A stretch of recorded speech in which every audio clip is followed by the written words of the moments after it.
Hello and welcome to the Tech Lunch podcast, where we encourage our listeners to learn something new about tech every week.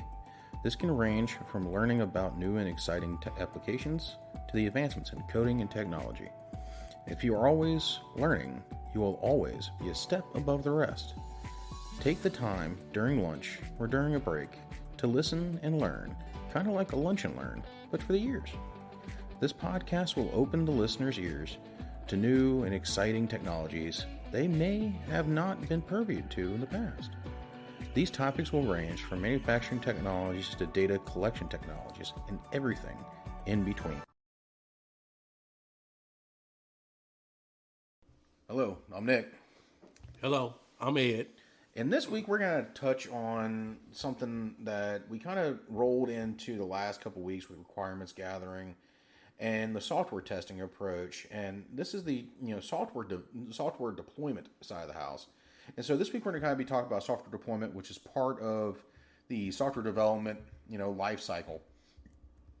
And when we're talking about software deployment, we're talking about there's many facets of it, many different mediums or how you get that software to be deployed. Either A, you let somebody download it, B, you send them a disk, or you send them a USB drive, depending on what your delivery method is that incorporates to your deployment method. For example, like Microsoft does a direct download for software upgrades. Most of the time, it's an OEM product that they give you and they install it on a laptop or desktop prior to your purchase. In many different ways, we deploy software to our own individual environments.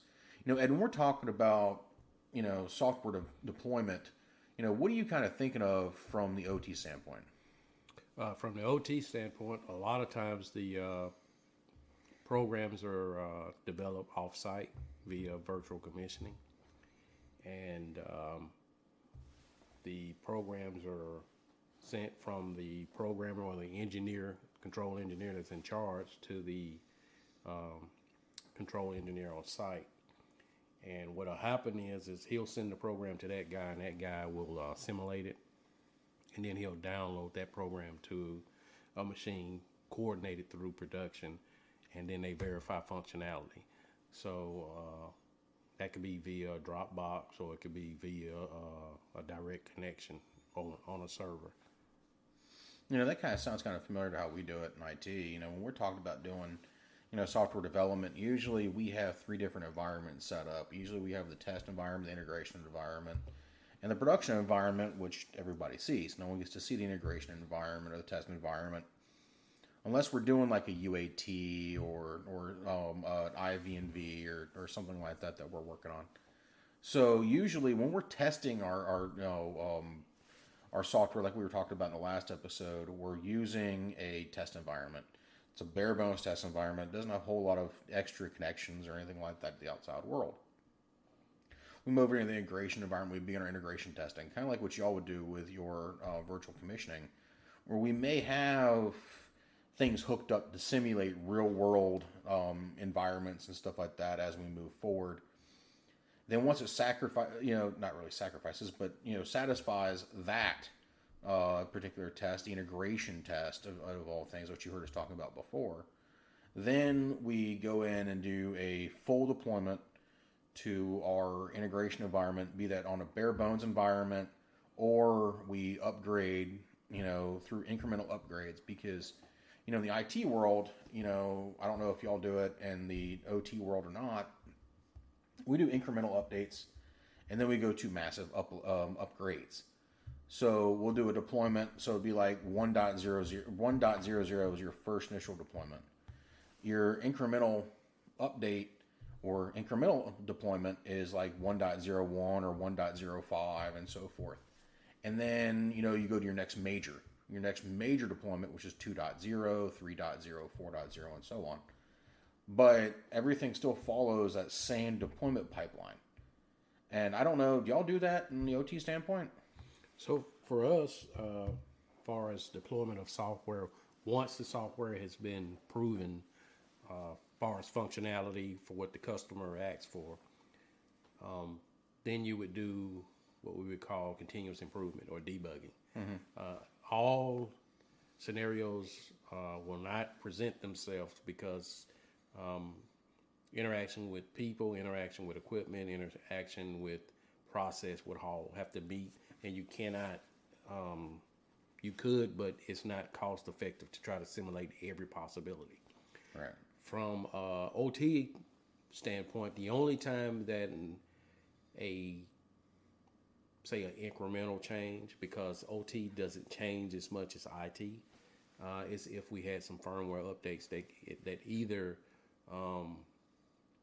resolved an issue with the software, or added additional functionality, or it was some security benefit from it.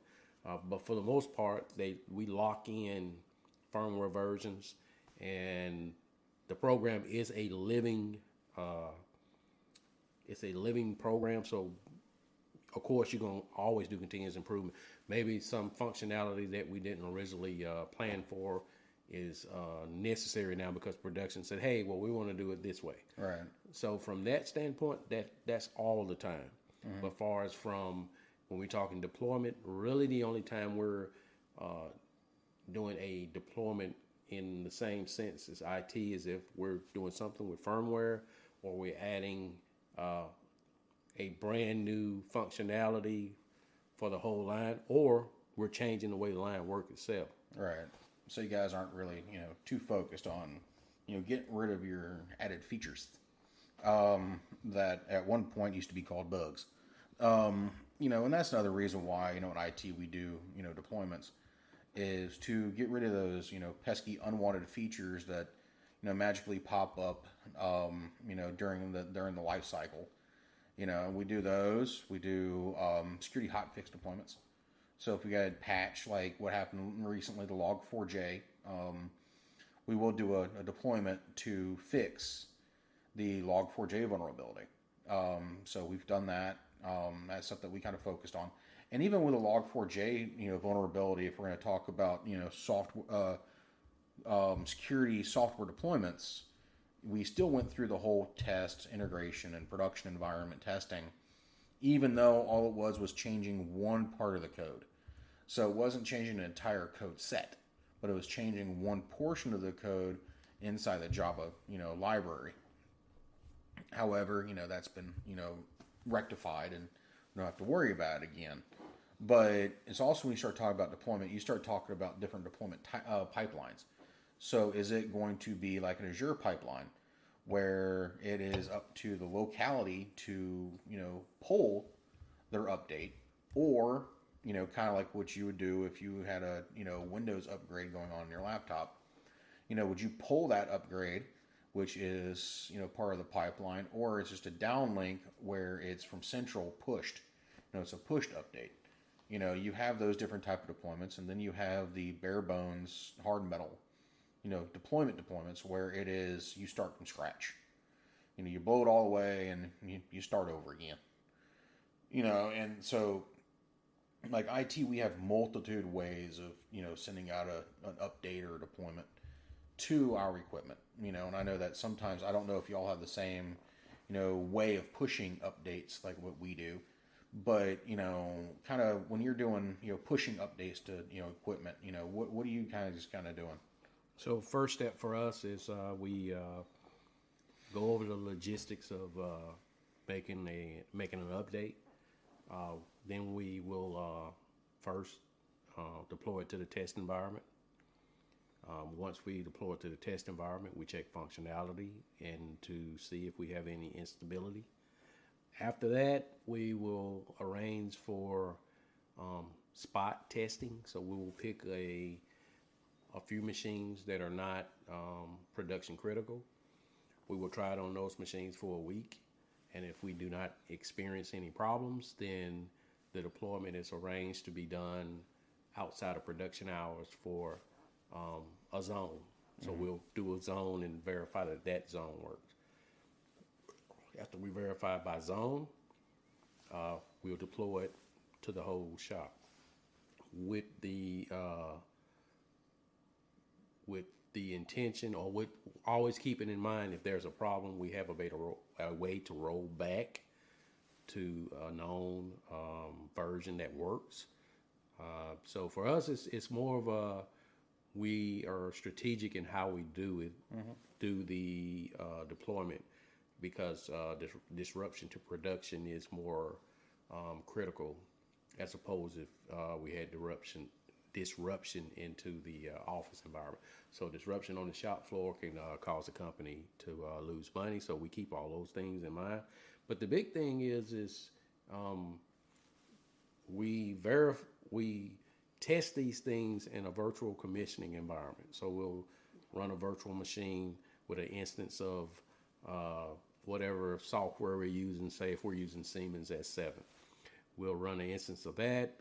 We'll run whatever code change that we're wanting to do because we found some bug or we found some functionality that doesn't quite work like we want it to, or production asks for some functionality that we originally didn't program. So all those things have to be tested and vetted and verified. And we always do it in steps so that we don't affect the whole plant. So it's like an incremental rollout then. And, that's kind of like what we do. When you start talking about, production relevant, scenarios and stuff like that, IT, we definitely have our fair share of, if something goes belly up, we're all kind of in trouble. But, with that, we still believe in the fact that you must have a rollback plan. If something gets into the integration environment or into the production environment, and for some certain reason, the production environment just doesn't like the software and it does not want to work well with each other. And you start seeing you have massive issues that you didn't plan for, hardware is different, which it should never be.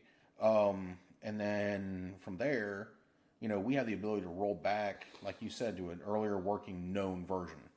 The last version that we undeployed, we're now redeploying the working version, which, could take the same amount of time to deploy the old version as it did to deploy the new version, depending on how it is. And, you were talking about y'all use, virtual commissioning while we use like hard servers and whatnot if we can. But, we have a theory, and this goes back to how we test things and also how we deploy them, is every single environment should be identical. So your test environment should be identical to your integration environment, which should be identical to your production environment, and should have the same exact type of hardware inside of it. You might not have all the same connections, but you should still have the same hardware. Just so you know that you are hardware independent. If you have a couple connections like PLCs or whatnot connected to the IT environment for us to test with, then hey, we're all for it. However, it's still one of those things of, as long as it's the same hardware we use, then it's hardware independent at that point. So, do y'all believe in or use hardware independent? Do you all use your system to be hardware independent, or is it more or less like all for one and one for all? So, in the OT environments, you normally deal with two types. When we say virtualization, we mean you can run a instance of a virtual machine from a client out in the field and simulate those signals with, like, say, PLC sim. Or you can use actual hardware like a PLC and maybe set up some inputs or some I/O that you can use to actually simulate the actual sensors. And then after we're done with that, normally we will have a test environment or a test client that we can use out in the field. So the test environment would normally consist of a test cell, and the test cell can basically do most of the basic functions of the line. It simulates as much of the line as possible. And then after that, we'll actually pick a line that's it's production critical, but not critical in the sense that it'll stop production. So we'll pick an area that we can actually have a real world I/O, make the actual connections, or well, not necessarily connection, but make the actual interaction. It's like a live sandbox. So it's like a sandbox, but for the most part, when you start commissioning, you'll pull the actual backup from the processor, take that instance, put it into, say, Siemens Semantic Manager, and look at what you need to change, make a few changes, and then you, like I say, you'll use either PLC Sim, or you will maybe you'll write a script or something that can simulate some of these things inside of the PLC itself. But for us, we also use hardware, but it's hardware on the bench first. Then we will go to the actual test cell, test environment, then to the production environment. Now, when you guys do like a rollout test, I know for us, when we do a rollout test, we kind of bring everybody in. You know, we do a full-blown test, you know, ranging from, you know, production members to, you know, maintenance members to, you know, fellow IT members that are having to come in on the weekends and do some ramp up and roll out, you know, requirements, you know, to make sure the system's up and running. How do y'all handle, you know, the manpower for deployment? So for us, the way we handle it, normally there is a meeting for any changes. So it'll be like an automation change request, and then we'll meet with production, and either they will present some concerns or we will present some concerns, and we'll talk about it and evaluate the risk. Once the risk has been evaluated, we'll meet in the middle of the week.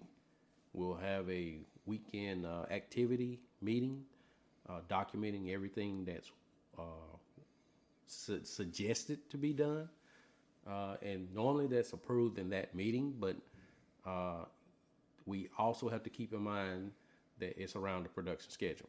So if there is not production, then it's possible. If there is production, then it's not possible, unless it's production critical. If it's production critical, you have a window that you're allowed it, and from that allotted window, you stage the work. And stage the work means you have the controls engineer involved, you have the PLC specialists involved, you have the maintenance technicians involved, you inform production where you'll be performing the work, and you also bring production in to actually start the line back up and verify that functionality has not been lost and that production can still be maintained. So it's kind of like our production UAT in the grand scheme of things. You know, we kind of do the same thing. And, you know, every department, you know, when they do changes, you know, be it IT, OT, you know, main suppliers, you know, or vendors for that matter. You know, I know that you'll see, you know, on Tuesdays, you know, Patch Tuesday from Windows, you know, they send out their patch deployments that they like to do every week. So, you know, that we see that hit, you know, we see that incrementally hit, stuff like that. And, you know, from the IT standpoint, we can do that. You know, it's, you know, very easy for us to do that if we really wanted to. But, you know, we like to make sure that we have everything in a row that we need tested, operational, before we decide to, you know, move down that particular food chain of a deployment. Because the logistics of it is, you know, kind of a pain. Because you're having to, you know, organize all these people and stuff like that and bring them all together, have multiple meetings to discuss the reasoning for this. And at any point in time, somebody can say, I don't want to do it. Or we have other, you know, priorities that we're trying to hit, or somebody doesn't want to work on a weekend or whatnot. But, you know, that's here nor there. Now, you know, if you're working with a system that is, for example, a SaaS product, software as a service product, you know, it can update you not even knowing about it. You know, it could be, they can have a deployment on a Friday night with no one there, and it runs on its own because it's part of like the DevOps pipeline, and that's a topic that we'll get to at a later date. But you know, if you start talking about that type of pipeline, everything's in the cloud. So as you spin up one instance, you're spinning down the other. It's kind of like, you know, some people do their deployments in Docker. You know, where you'll have the entire system built in a Docker container, the newest version, so you bring down the old version, spin up the new version, and your deployment's done. Verify it works and it's done. It's kind of, you know, hardware independent at that point. So it's kind of like, you know, that type of stuff. You know, for us, it's a little bit of an interesting world. I guess you could say there's multiple different spectrums of software deployments. Yeah, I mean, I assume in the near future that there will be POC as a service. Yeah, in the I cloud. can see that. Because I can see the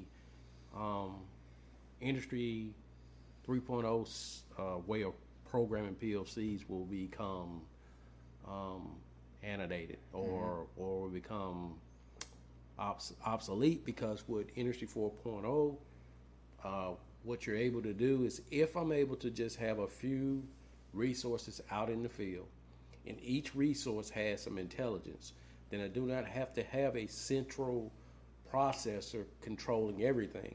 I can have my own PLC as a service in my own cloud inside of my organization. Right. So basically, we're going back to what we started with terminals. Right. We're exactly. basically going back to, hey, you know what? That was always efficient, to basically have a terminal, and you can go to the terminal and do what you need to do.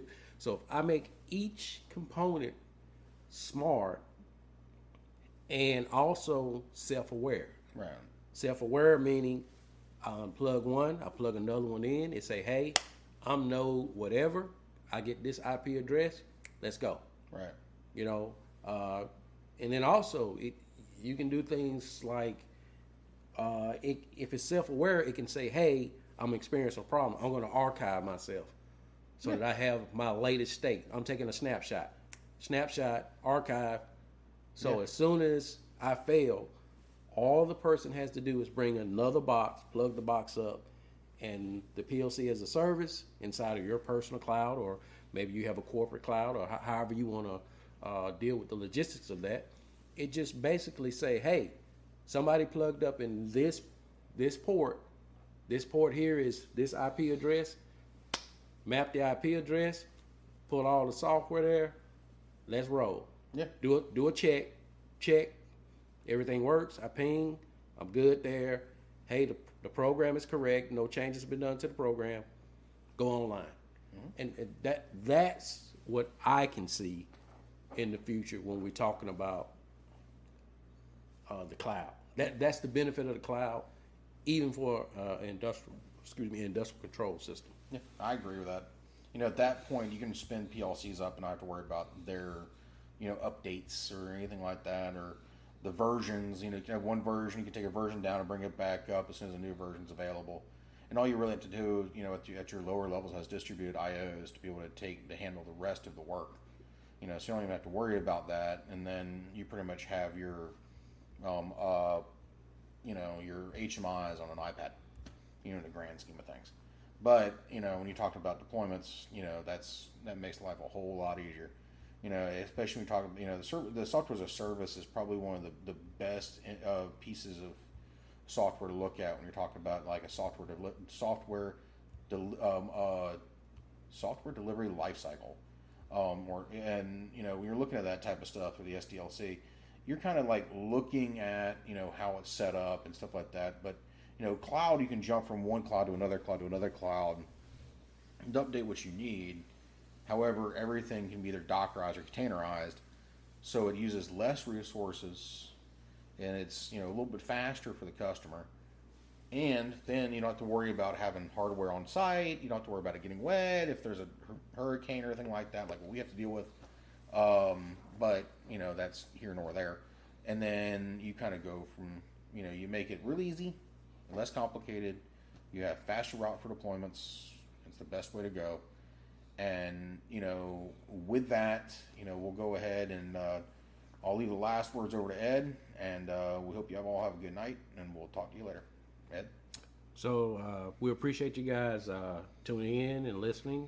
Like I said, we would like to challenge everyone that listens to the broadcast or the podcast to take the opportunity to learn. Learn about some of these things with virtual commissioning and virtual machines and Docker and how software is deployed, and put your hands on it, touch it. That's the best way to learn, is to actually do those things. And as always, we appreciate you guys tuning in and all the support.